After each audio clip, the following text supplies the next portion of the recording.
हरिओम नमस्कार, कैसे हैं आप सब लोग। श्री कृष्ण जन्माष्टमी की आप सभी लोगों को हार्दिक शुभकामनाएं।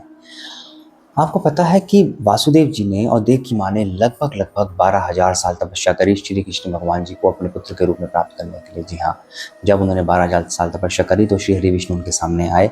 जब श्री हरि विष्णु उनके सामने आए और उनसे पूछा गया कि भाई आपको वरदान के रूप में क्या चाहिए, तो उन्होंने कहा हम चाहते हैं कि आप हमारे पुत्र के रूप में आए।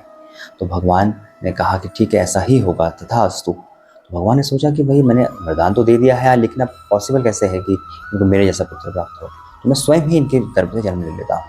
पहले वो कृष्ण गर्भ के रूप में आए, दोबारा वो वामन अवतार के रूप में आए, और तीसरी बार वो श्री कृष्ण भगवान के रूप में उनके गर्भ से आए। जी, जन्म से ही उनकी लीला शुरू हो चुकी थी, और जन्म लेते ही सबसे पहले उन्होंने अपनी लोकेशन चेंज करी। और उन्होंने एक और वरदान दिया था। द्रोण और धारा जो उनके भक्त थे श्री हरि विष्णु के, तो उन्होंने बहुत साल तपस्या की थी, तो उन्होंने वरदान के रूप में कहा था कि हम आपके बाल्य लीलाओं के दर्शन करना चाहते हैं हरि विष्णु। आप हमको अपनी बाल्य लीलाओं का जो है हमें आपको देखना है, हमकी बाल्य लीलाओं को देखना है। तो भगवान ने कहा ठीक है, तो ये आपको वरदान देता हूँ कि आपको मेरी बाल्य लीलाएं देखने को मिलेंगी। तो उन्होंने सबसे पहले तो अपनी लोकेशन चेंज करके नंद बाबा के गाँव में गए और उनका वरदान को फलीभूत किया। जी, नंद बाबा के गाँव में गए, और नंद बाबा के गाँव में भी बहुत सारी लीलाएं, बाल लीलाओं से भगवान का जीवन भरा पड़ा है। एक सबसे प्यारी लीला जो हमको लगती है, जो हमारे गुरुदेव भगवान को बताते हैं, उस लीला का रहस्य भी बताते हैं, वो है उनकी माखन चोर की लीला। जी हाँ, वो मटकियाँ फोड़ देते थे, माखन खाते थे।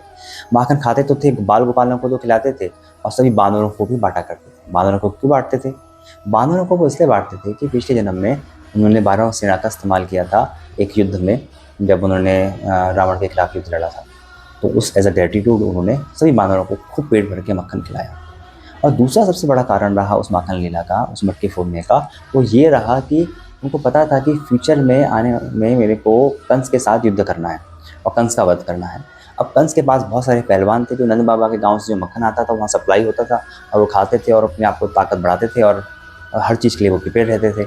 तो सबसे पहले श्री कृष्ण भगवान ने क्या किया, उन्होंने वो सप्लाई चेन ही तोड़ दी, और इस लीलावश उन्होंने क्या किया, उनको कमज़ोर करने की कोशिश की, उनको कमज़ोर किया। और जब युद्ध का समय आया तो आपको तो पता ही है कि कंस का वध हुआ, कैसे कैसे युद्ध हुआ, क्या क्या चीज़ें हुई। कृष्ण भगवान का जीवन हमेशा जो है एक लीलाओं से भरा तो रहा ही है, और किस तरीके से उन्होंने पांडवों का साथ दिया, किस तरीके से उन्होंने बाकी सब लोगों का साथ दिया, अपनी लीलाएं करी। महाभारत के युद्ध में उनकी क्या भूमिका रही आप सब जानते ही हैं।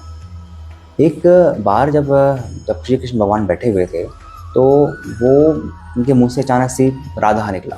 राधा कभी कभी बैठे होते थे, कभी कुछ होता तो राधा निकलता था मुंह से। तो सभी जो धर्मपत्नियां हैं उनकी, जितनी भी रानियां थी, उन्होंने पूछा कि ऐसा राधा में क्या था कि जो हमें नहीं, क्या हमेशा राधा राधा ही बोलते हैं। तो उन्होंने कहा समय आएगा तो बताएंगे। तो ये लीला मेरे को बड़ी अट्रैक्ट करती है, तो इसलिए मैं आपको बताता हूँ इसके बारे में।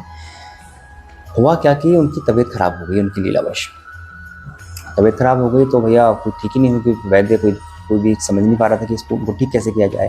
तो भगवान से पूछा गया आप ठीक कैसे होंगे, आप ही बताएं। तो उन्होंने कहा देखिए, कोई भी मेरी भक्त या कोई भी मेरे कोई भी धर्मपत्नी अगर अपनी चरण रज मेरे माथे में लगा देगी तो मैं ठीक हो जाऊँगा। तो सभी से पूछा गया, रानियों से पूछा गया कि क्या आप अपनी चरण रज देंगे। तो उन्होंने कहा नहीं भाई, हम तो नहीं देंगे, तो नरकगामी बन जाएंगे। वो तो परमपिता परमात्मा जो परमेश्वर है, हम उनको अपनी चरण रज उनके सर पे लगाएंगे तो हम तो नरकगामी हो जाएंगे, हमारे को बहुत सारा पाप लगेगा। जब ये बात वृंदावन में राधा माँ के पास पहुंची, तो राधा माँ ने तुरंत अपनी चरण रज उनको दे दी। उन्होंने कहा जाओ और कृष्ण को ठीक करो। तो उनसे उसका पूछा गया कि भाई आपको इसका जो इसके बैड कॉन्सिक्वेंसेस होंगे, आपको उसकी फिक्र नहीं है, आपको नरक जाना पड़ेगा ये वो। उन्होंने कहा कि उससे क्या फ़र्क पड़ता है, हमारा कृष्ण ठीक रहेगा तो हम जहाँ रहेंगे वही स्वर्ग है।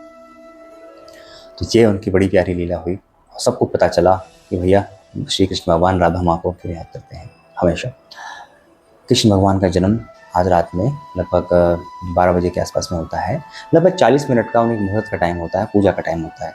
वो एक ऐसा समय होता है जिसमें जो है बहुत सारी मैनिफेस्टेशंस लोग करते हैं, और जो भी उस समय में जागृत रहता है, उठा रहता है, ध्यान करता है, वो मैनिफेस्टेशन पावर, वो एनर्जी, वो पॉजिटिव एनर्जी, जो ऊर्जा की पृथ्वी में ब्रह्म की ऊर्जा जो आ रही होती है, वो लोग उसको महसूस कर पाते हैं और उसको अपने जीवन में उतार पाते हैं। तो आज कोशिश कीजिए कि आप लोग भी इस रात्रि में वो 40 मिनट उठे रहें। मुहूर्त आप देख लीजिएगा, दृक पंचांग वगैरह में वो आ जाता है, ऑनलाइन मिल जाता है आपको। आप देखें वो पूजा का मुहूर्त क्या है। उस मुहूर्त में आप भले ही आपके पास समय नहीं है कि आप पूजा कर पाएँ या आपके पास सारे इंग्रेडिएंट्स नहीं है, तो सिर्फ बैठ जाएँ और श्री कृष्ण भगवान की मानसिक उपासना करें, उनका मन से ध्यान करें, उनका भजन सुनें और उनकी लीलाओं का को पढ़ें, समझें, तो आपके जीवन में जो है बहुत सारा आनंद आएगा, बहुत सारी खुशियाँ आएँगी और जीवन आपको एक अलग डायरेक्शन में लेके जाएगा। हरि ओम।